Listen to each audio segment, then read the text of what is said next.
Stuart, where do you begin to assess that game today? I think some real frustration, I have to say, Scott. I understand that element of discontent starts to kind of make its way into the stadium, which we've not seen for a long period of time. You start to hear the knee-jerk reactions and people getting a bit upset, and understand it. I understand it myself, because it's not what I've come to expect. I thought the first 10 minutes of the first half we were a bit ragged and we stood off a little bit, and we were a wee bit, we lacked in a bit of urgency. And then I thought we kind of kicked into gear. Without being brilliant, I thought we kicked into gear. And I thought we took charge of the first half. Several balls flashed across the box, never looked as if we were going to go on the end of them. We did hit the woodwork in the first half, and there was a couple of other kind of half opportunities. And then I thought we started the second half like that as well. But again, it's with that purpose of, do we look like scoring a goal? Do we look like converting some sort of chance? And balls coming into the box with quality. And then it almost just seemed to be that just a turning point in the game where our organisation does us in. It causes a real problem from, as I say, a position where, you want to get a position where you make changes and you start to throw in maybe a couple of curveballs to see if you can make changes in the game. But it was 0-0 at that point, and I felt we shot ourselves in the foot. I really did. The first goal I take exception to, and again somebody will need to tell me any different. I've watched it back there. Victor Luturi goes to control it, he does with his foot, his hands well above his head, and sort of palms it into the direction of Kyle Turner, which then leads to the goal. Yet again, we could be much better in our organisation, and we have to be better in our organisation.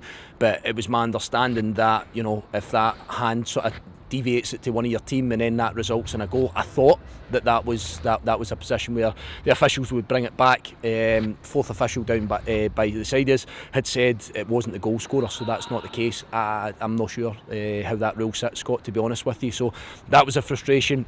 And then we start to dissect the other two goals. Really good play for Simon Murray on the edge of our box, but again we've got Ross County in a position where thousands of times over this last stretch we've been able to deal with them. We end up turning towards the ball, and the man's then available in the wide area. It's a good finish from really good individual play, good finish. And then the third one's probably my biggest bugbearer in terms of how we defend the situation, what our organisation looks like behind the ball.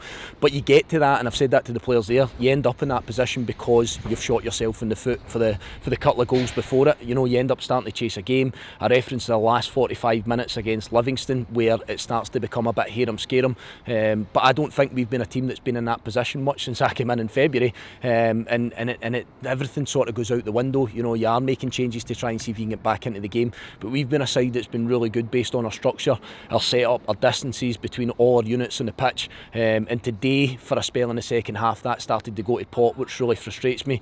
But the flip side of it, Scott, is that we showed an unbelievable reaction, which again doesn't surprise me. It might surprise one or two people inside this stadium or whatever, but the reaction doesn't surprise me. But I'm left with a great deal of frustration overall through the 97 minutes, as it were. It did look as if we could have been down and out, but you make 3 substitutions who are the 3 goal scorers today. That's a luxury you've not had as in depth coming off the bench, making a difference.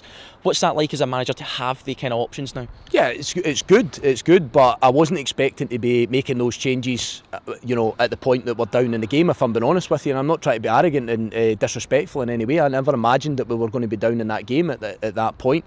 But you make the changes to start chasing things. You've got a plan in your head of how you want to probably tweak things, even if the game sits level and it's 0-0 at that point.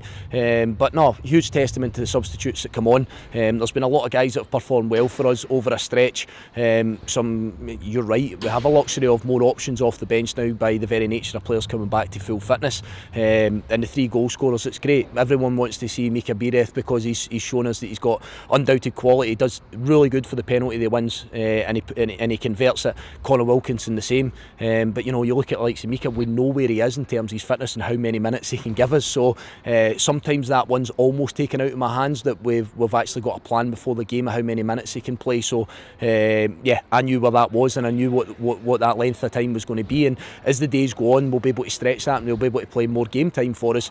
But I'm especially pleased for young Luca Ross. Fantastic story, 17 years old. He's been training with us all this pre-season and then into the start of the season. He's trying to learn a couple of different positions, it's fair to say. He's been an out-and-out winger, and he comes into a shape where we've not been playing with wingers. But the one thing I can can tell you is he's a terrific lad to work with. Brilliant way about him and how he approaches his business. And I'm delighted he got the goal that got us back into the game and takes a point. Yeah, still frustrated with a point, of course I am. But I think all said and done, the 3-3, it shows a brilliant character. And as I say, for a 17-year-old to pop up with that equalising goal is a brilliant story for us as a football club.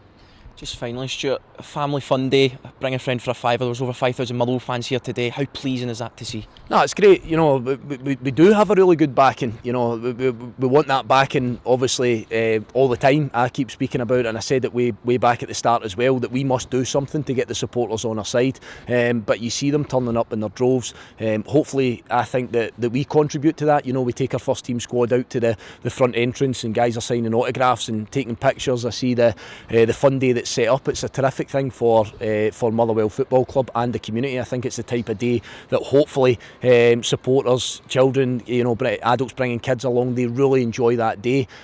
What was frustrating for me is when we find ourselves 3-1 down with 8 minutes to play, you maybe don't feel, well, you certainly don't feel as if you've given them the rewards for the 5,000 odd that turn up. But in the end, hopefully they see that we're trying exceptionally hard, and they see a real character, but also that we don't just sit here comfortable with the 3-3 draw, because there's a lot of elements that I know need improving, and we will have to get better in this next stretch of 4 games that's coming our way pretty quickly.